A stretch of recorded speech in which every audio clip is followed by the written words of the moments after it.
Hi guys, and welcome to another Divi theme video. This is Jamie from System22 and webdesignandtechtips.com.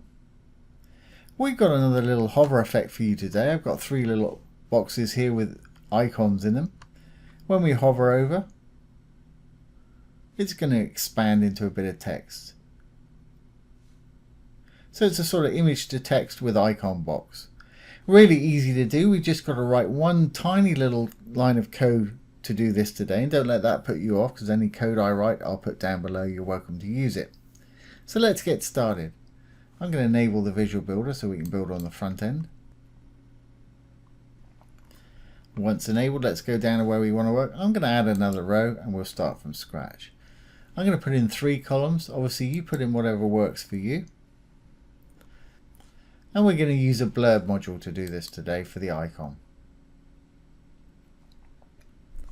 So obviously put your title in here, whatever content you want in down below there. I'm going to use an icon rather than the placeholder image that they've got there, so I'm going to switch this to on. And let's go down and choose an icon. And I'll use that little exclamation again. And it's popped it in there, as you can see. Okay. Next thing I'm going to do is I'm going to just save this as it is, and I'm going to go into the column and put an image in the column, because if you've seen a lot of my hover videos before, text to image or image to text, the image actually resides in the column that the widget or module is residing in. So let's go into our row, the green tab here, go into our first column. We've got column 1, 2 and 3. I'm in number 1 here. Let's go to background and we'll pop in whatever image you want to pop in.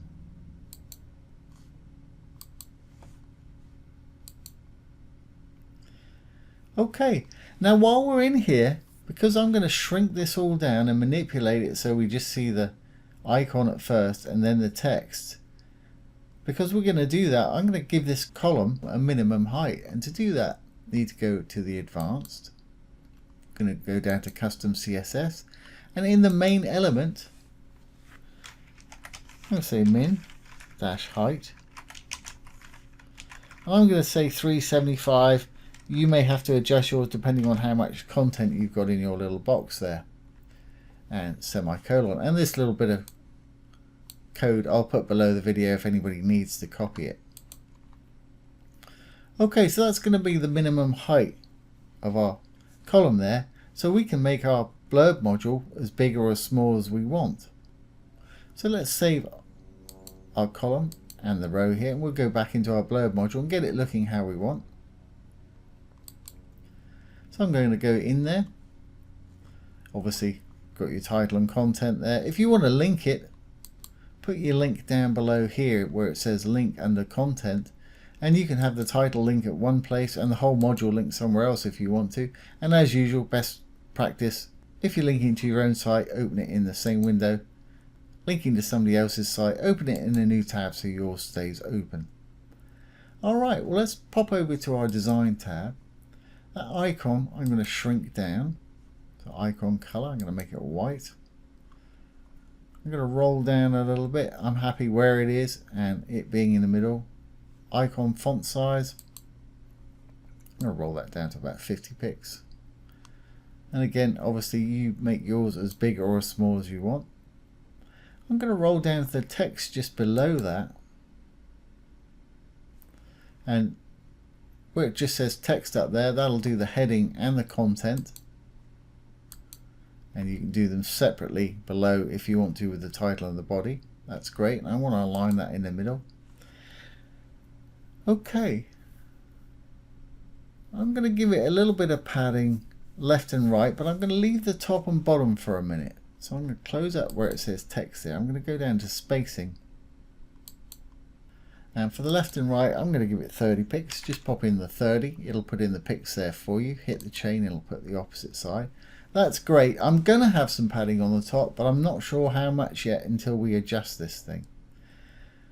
So I really want this thing to just show the icon until we hover over it. Then when you hover over the icon, I want it to expand and show the title and text. So we're going to do that with a bit of sizing and positioning.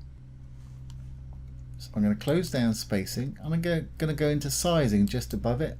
Now for the width, I'm going to hover over it, and this is common to most Divi modules. I'm going to hover over it until some icons pop up. There's an arrow there.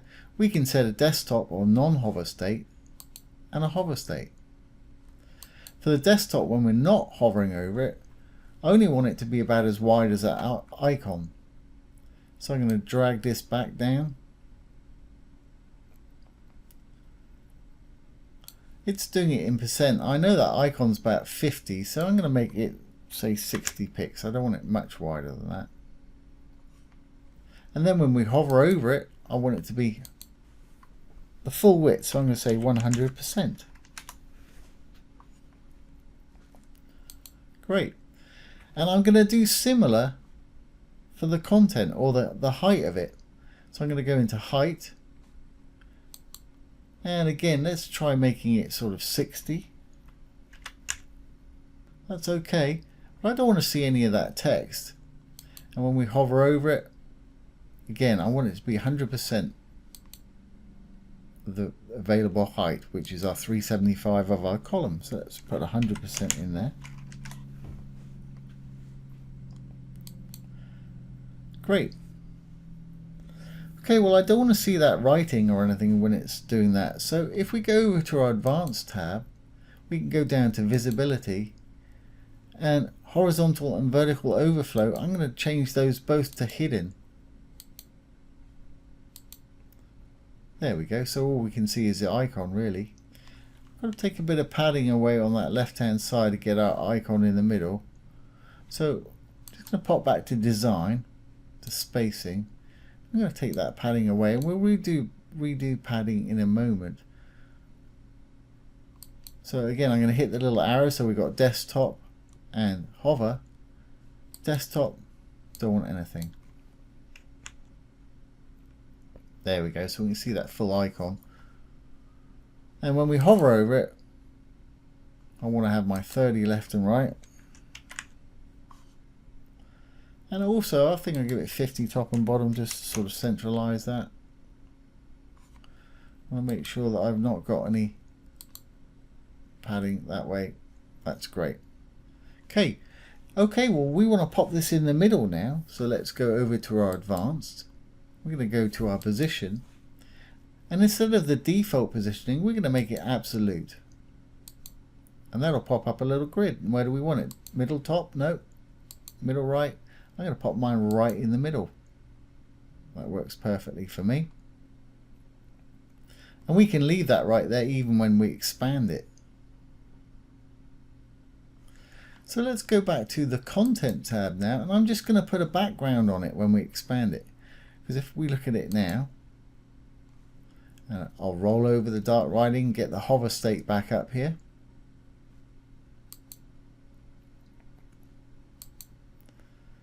We've got this when we hover over it, and that's where I want to put a background color in. So I'm going to add a background color there.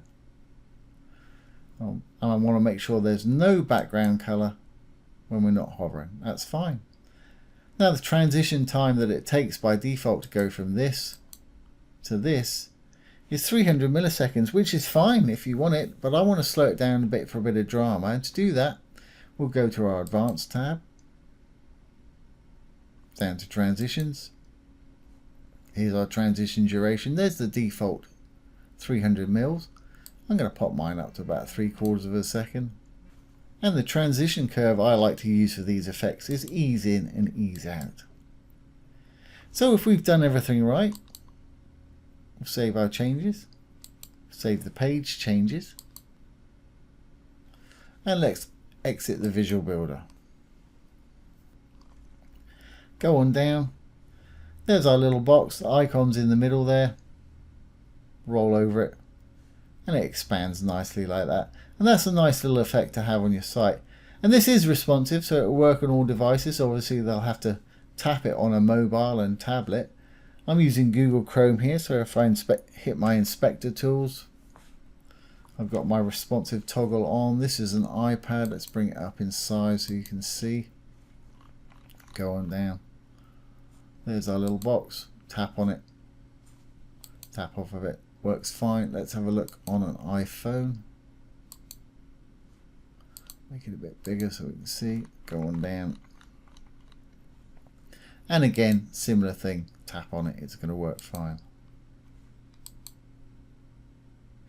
Okay guys, well there you have it. There's how to create text over image pop-up icon box. Really easy to do. So I hope you've enjoyed this today and found it useful. If you have, give it a thumbs up, ring the bell, comment, share, and subscribe to our YouTube channel. Once again, this has been Jamie from System22 and webdesignandtechtips.com. Thanks for watching. Have a great day.